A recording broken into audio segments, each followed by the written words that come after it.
Resilient and ambitious, Yunjin was born into a life of hardship, finding success in the music industry after years of effort and self-sacrifice. As a child, Yunjin was fascinated by sound, mimicking drums and hitting keys on the piano. When she turned 10, however, she lost her instruments. Her family was heavily in debt and did not make the payments in time. The creditors took everything they owned, including the house. Yunjin held her 4-year-old sister tightly as she cried. They moved into a windowless 2-bedroom basement. Since her parents worked day and night to pay their debt, Yunjin became her sister's caretaker. Every night she sang until they both fell asleep. As a child, Yunjin was fascinated by sound, mimicking drums. Why did that not? I'm so sorry. Okay. At 17, the renowned record label Mighty One Entertainment came to her high school to audition talent. She was rejected as an idol trainee, but obtained an unpaid internship at the studio. For the following year, she created some of the studio's biggest hits without any credit or recognition. To get her dues, she emerged in the public's eye wearing flamboyant fashion and put sound bites into her songs that looped her artist name. Magnum Opus. Fans began to recognize her songs, and she became the producer of No Spin, a poorly performing boy band who needed her special touch. Dissatisfied with No Spin's commercial sound, she sought a rogue element to make the band stand out. Throughout her contacts and talent shows, she found the edgy, raw sound of Jiwon Hawk. She relaunched No Spin with Jiwon as its newest member. Within hours, their first video was a viral sensation. Their success cemented Yunjin's reputation as a shrewd producer. Adorned in high fashion to attend luxurious events, Yunjin's harsh, improvised childhood seemed far behind her. She moved into a penthouse and dined with socialites in skyline restaurants with breathtaking views of Seoul. The success of the first album broke records, setting the bar high for No Spin's second. As they were recording new tracks, the fire alarm suddenly blared. Concerned for her safety, Yunjin hurried to evacuate the building and left the dallying staff behind. Only when she bolted out into the street that she realized No Spin was nowhere amongst the coughing crowd. A Goliath of flames engulfed the building, slowly tamed by the steady streams of fire hoses. All members of No Spin perished in the fire except one, Jiwon. The album was ruined. The band was over. She would be shelved while Jiwon would rot away as an instructor for idol trainees. But she refused to be a victim who watched helplessly as vultures swooped in to take what was hers.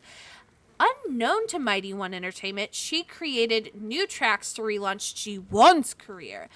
She pushed him to tap into his grief and create a song exploring the pangs of sudden loss. The music video showed Jiwon saying goodbye to each member of No Spin. Yunjin cleverly launched the song under Jiwon's newly adopted stage name, The Trickster. He would embody both fear and awe like the legendary Dokiabi spirits. Jiwon's song was a global phenomenon, its universal themes of grief and guilt resonating internally. Together, Yunjin and the Trickster toured the world. Success greeted them on every shore, yet disturbingly, so did a series of eccentric murders.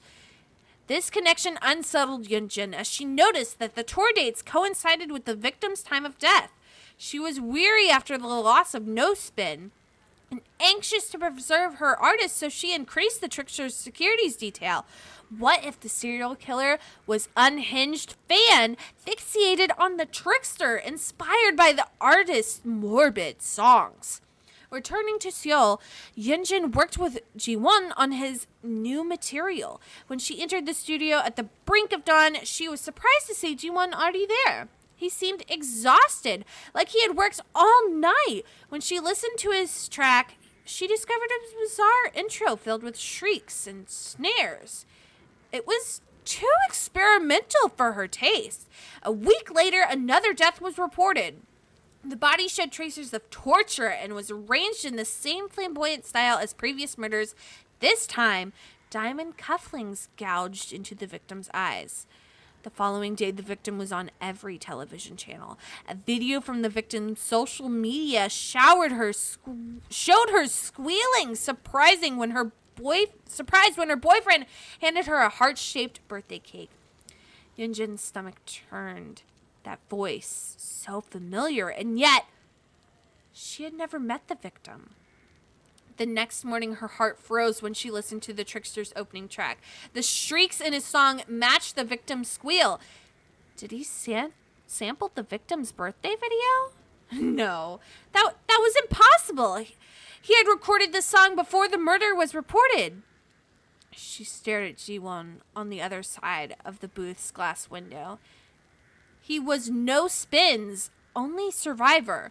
Everyone else was dead, not to mention the eccentric murders that matched his tour dates, death trials that seemed to converge to him. If he caused this, no artist would survive the scandal. Yunjin's career, no. Her life would be over. All she would be destroyed. A wave of nausea surged over her, heart racing. She rushed to the restroom. Wild thoughts blazed through her mind as she splashed icy water over her face. There had to be a simpler explanation. Perhaps she was overworked, or maybe she did not trust her success. Her mind was fabricating the suspicion because disaster was easier to trust than success. It was all in her head. She returned to the recording studio, eager to put her worries behind her. Months later, pressure came from Mighty One Entertainment executives. Revenue was down and they blamed the trickster since they disapproved the violent themes in his music and the knife tricks he pulled during performances. While Yunjin was furious they scapegoated her artist, she agreed that G1's sound was too niche to generate profit. She told G1 she fought them off, but was ultimately outnumbered because of her initial fury. He believed her to be on his side. They were given 3 months to create perform the next hit for Mighty One. Months flew by, and the time came for Yunjin to take a seat at the executive's private show. She was confident about her song, but as soon as the music started, she knew something was amiss. Dense, foul smoke permeated the room. Yunjin coughed and gasped for air, but the more she coughed, the more she inhaled. Her body sank in the chair, her limbs heavy and numb, and her eyes widened as she watched, terrified, a nightmare come to life. The trickster was a whirlwind of blood, slashing, stabbing, and chopping limbs. The executives were carved up like meat. They could not run. They were stuck, like Yunjin, paralyzed. A boiling rage swelled in her gut. How could she have denied her instincts? The fire, the murder on tour. It was him. It had always been him, and she had known from the start. Now her career was over, and so was Mighty One. Everyone she had worked with, her colleagues, her friends, dying before her eyes, everything she had taken from her once more.